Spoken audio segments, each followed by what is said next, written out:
চিল্লাই পড়েন সুবহানাল্লাহ। এই কথাটা কার?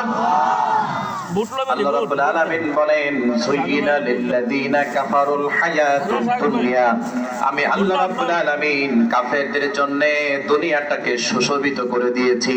যারা আমি আল্লাহ রাব্বুল আলামিনের সাথে কুফরি করেছে, আমি আল্লাহ তাদের জন্য দুনিয়াটা আরামদায়ক এবং চাকচিক্যময় করে দিয়েছি।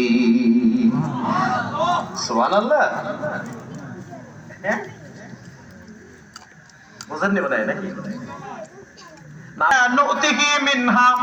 আর যদি কেউ আখিরাতের ফসল না চায়, আখিরাতের সফলতা কামনা না করে, দুনিয়ার সফলতা কামনা করে, নুতিহি মিনহা, আমি আল্লাহ রাব্বুল আলামিন তাকে অল্প একটু দুনিয়া দেব, অল্প একটু, একেবারে বঞ্চিত করেনি।